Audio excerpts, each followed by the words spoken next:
Budweiser. La marque qui s'est imposée comme un géant dans le marché de l'alcool, aux côtés de Heineken. Celle qui possède la deuxième bière la plus consommée au monde, qui vend des dizaines de millions de barils chaque année, celle qui, au fil des années, a développé des stratégies marketing qui relèvent du génie, et ceci dans un seul but: façonner votre vision de l'alcool.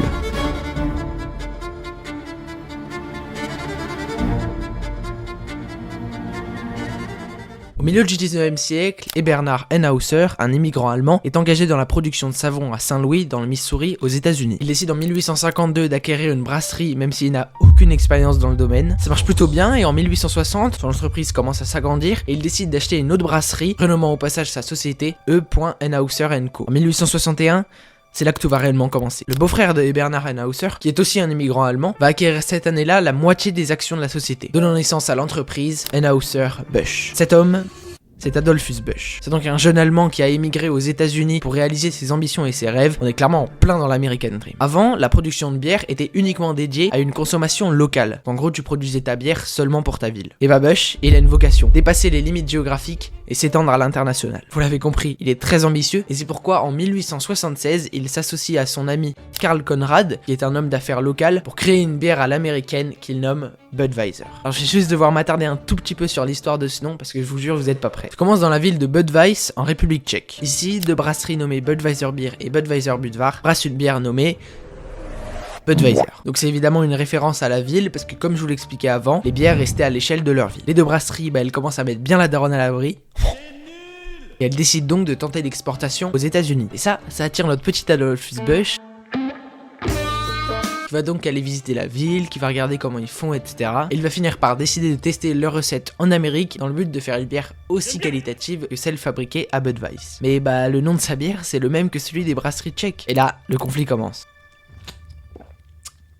Bon, déjà à cause de multiples raisons que je vais pas détailler, la marque tchèque Budweiser Beer se fait racheter en 2014 par l'américaine Budweiser. Donc là déjà c'est plus deux tchèques contre une américaine, mais une tchèque contre une américaine. Et bon, en gros depuis plusieurs siècles, à travers pour l'instant 124 affaires, ces deux entreprises se disputent pays par pays le droit de vendre leur bière. Cette bataille, c'est le plus ancien conflit commercial encore irrésolu à ce jour.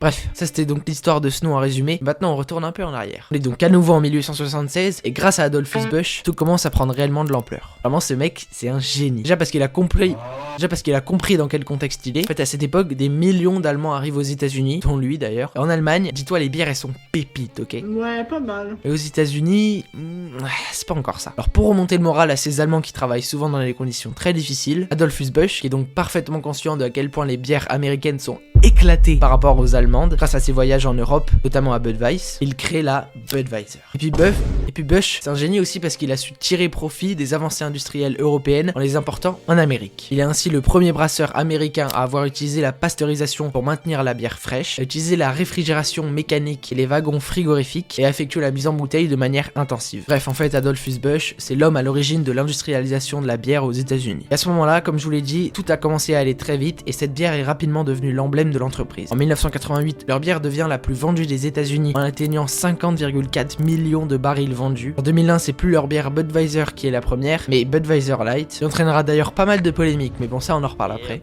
Et enfin en 2008, le brasseur belgeo-brésilien InBev a racheté l'entreprise pour 52 milliards de dollars cash. Cet achat donne donc naissance à un colosse économique nommé Anheuser-Busch InBev, qui est de loin numéro 1 avec 26% du marché mondial en volume.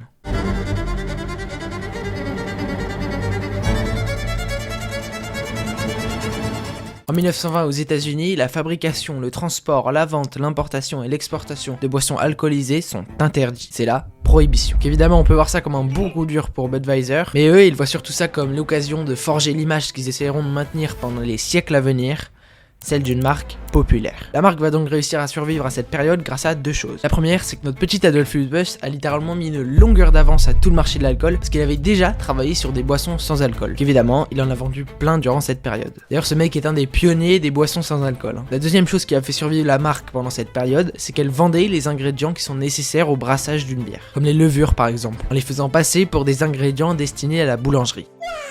Mais en réalité, elle encourageait clairement ses acheteurs d'utiliser ces ingrédients pour fabriquer leur propre bière, et ça, l'État ne pouvait rien y faire. D'ailleurs, sur les affiches publicitaires de ces ingrédients, il y avait un épicier qui faisait un clin d'œil un peu en mode on sait tous que vous n'allez pas utiliser ces ingrédients pour la boulangerie, mais ça reste entre nous. Du coup, grâce à ça, la marque a pu garder ses usines ouvertes et virer très peu d'employés, ce qui est évidemment une stratégie pour montrer que la marque se préoccupe de ses travailleurs. Et en plus, le clin d'œil de l'épicier, ça montre aux consommateurs que la marque le comprend, donc ça rajoute de la proximité. C'est donc durant cette période que la marque a défini l'image qui allait la suivre pendant des siècles, et surtout qu'elle s'est démarquée des autres. En toute logique, la Budweiser a très rapidement conquis les classes sociales basses qui préféraient boire des bières faiblement alcoolisées pour ensuite être plus efficaces au travail. Pendant la Seconde Guerre mondiale, les troupes américaines recevaient même des caisses de ces bières. En gros, le but de la marque, c'était que les consommateurs puissent boire le plus possible avant d'être complètement ivres. Leur bière est ainsi devenue un produit de consommation de masse. Bon, et ensuite elle a fait que renforcer cette image là. Genre vraiment, la marque veut absolument montrer que sa bière est une bière nationale qui appartient aux États-Unis, qu'elle est complice avec ses consommateurs et qu'elle représente le peuple américain et ses valeurs. Bon là, l'entreprise elle a son prime, mais longtemps après ça, elle se rend compte que la société s'éloigne de plus en plus de l'American Dream et se dirige plutôt vers un monde éthique. Ça évidemment, il n'y a pas que Budweiser qui se rend compte et des milliers d'entreprises doivent suivre la tendance pour rester à jour. Et ça passe souvent par le fait d'attirer un public plus jeune, car plus la marque sera présente tôt dans la vie du consommateur, plus le sentiment d'affection et de nostalgie qu'aura le consommateur pour la marque sera fort. Ouais, on va dire qu'elle commence plutôt bien. En 1999, c'est l'arrivée du Web 2.0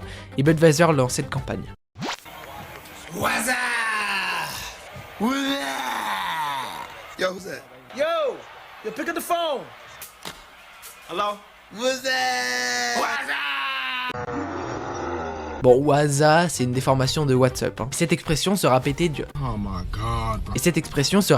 durant des années après. Cette campagne en fait était le premier vrai buzz viral d'internet, ce qui a permis à la marque de vraiment devenir un phénomène de société. Ensuite en 2014, elle enchaîne toujours aussi bien avec un énorme coup publicitaire. En fait, elle organise un week-end de fou dans une toute petite ville de ski. Ou alors ils ont peint aux couleurs de la marque, les supports à vélo, les lampadaires, les trottoirs. Il y avait de la bière gratuite, des concerts gratuits, une plage artificielle et un gigantesque gorille bleu. Me demandez pas pourquoi. Dites-vous, l'entreprise elle a même utilisé des jets privés pour transporter ceux qui faisaient la fête. Normalement à cette période, la ville elle aurait dû être déserte, mais là des milliers de jeunes ont fait rentrer 2 millions de dollars à l'économie locale et surtout au commerce de marijuana.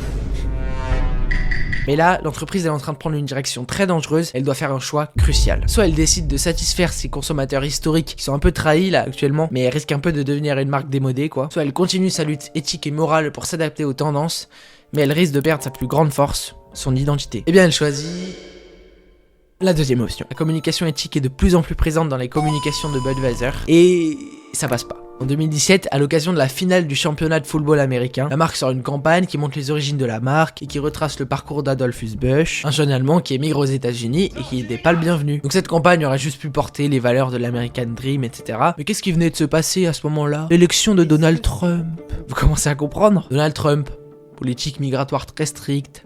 Oui, la marque s'est faite allumer par tous ces consommateurs conservateurs qui ont pris ça comme un message contre les idées politiques du président. Là, vous dites peut-être que ça représente pas tant de monde que ça. Et dites-vous que la Bud Light est la bière préférée dans 11 États qui ont tous voté pour Trump en 2016. Bon, évidemment, c'était juste un mauvais timing, car la campagne était déjà prévue depuis un an, mais ça punit déjà un peu la marque d'avoir trahi ses consommateurs historiques quoi. Bon, ensuite ils ont essayé de se rattraper et pour le même événement en 2020, cette fois-ci ils ont sorti une campagne bien américaine nommée Typical American. Bon, il y a tout dans le titre hein. La marque elle montre sa fierté des clichés et à la fin elle dit Show them what typical can do. Bon voilà, comme ça c'est clair, elle a limité la caisse d'il y a 3 ans. Et à ce moment-là, j'ai l'impression que genre l'entreprise elle a eu un boost de confiance et qu'elle a complètement oublié ce qui s'est passé en 2017. En fait, le 1er avril 2023, Bud Light, donc une des bières de l'entreprise, fait une collaboration avec la créatrice de contenu transgenre, Dylan Mulvaney. En gros, pour fêter sa première année de changement de genre, l'influenceuse a publié un concours Bud Light sur Instagram avec une canette avec sa tête dessus dans sa main. La marque voulait clairement faire preuve d'inclusivité et elle s'est pris un mur d'une violence. Tous ces consommateurs conservateurs ont appelé au boycott de la marque et à s'unir contre la mentalité woke. Il y a même des vidéos de ce style qui ont été publiées. Let me say something to all you and be as clear and concise as possible.